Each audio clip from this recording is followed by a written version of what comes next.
Hello' গাইছ, মোৰ আইনা এটি ভিডিঅ'লৈ আপোনালোক সকলোকে স্বাগত জনাইছোঁ। আশা কৰিছোঁ আপোনালোক সকলো ভালে কুশলে আছে আৰু ময়ো ভালে কুশলে আছোঁ।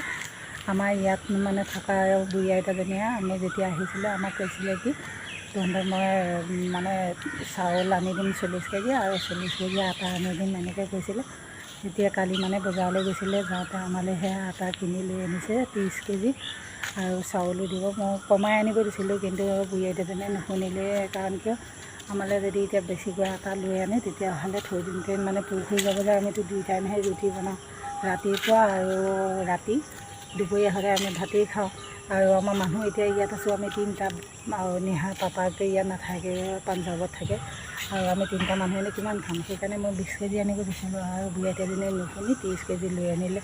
এতিয়া মানে কি পিছৰ বছৰো এনেকৈ আনি দিছে 40 কেজি চাউল আৰু 40 কেজি আটা আনি দিছে। আকৌ এইবাৰ এতিয়া 30 কেজি আনি দিছে আৰু 10 কেজি এতিয়া পাছত আনি দিব। আমাৰ এই বুঢ়ী আইতাজনী বহুতেই কনফিউজ, কিন্তু এতিয়া কি হ'ব, মানে আগতেই মুখৰ জবান দি থৈ দিছে, আনি নিদিলে এতিয়া কথাটো বেয়া নহ'ব, সেইকাৰণে মানে আনি কৰি দিছে। আমাৰ এই বুঢ়ী আইতাজনী মানে কি এতিয়া যিমান দিন থাকে এতিয়া মই বনাই খুৱাই থাকিব লাগিব। আৰু মোৰ পৰা দিব নালাগে, বুঢ়ী আইতাজনীয়ে কিনি কুটি আনি দিয়ে আৰু বুঢ়ী আইতাজনীৰ ঘৰতে মানে বনাই কৰি মই খুৱাব লাগে।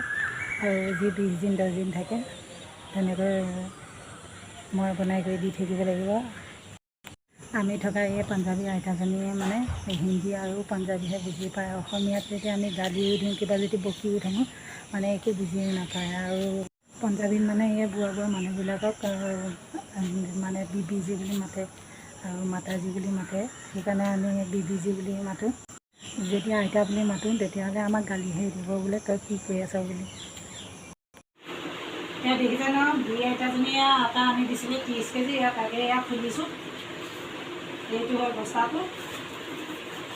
আমাৰ মানে কি আমি ইয়াতে ৰুটিটো বেছিকৈ খাওঁ যে, সেইকাৰণে মানে আটা আনি দিছে আমাক বেছিকৈ। আৰু সেইকাৰণে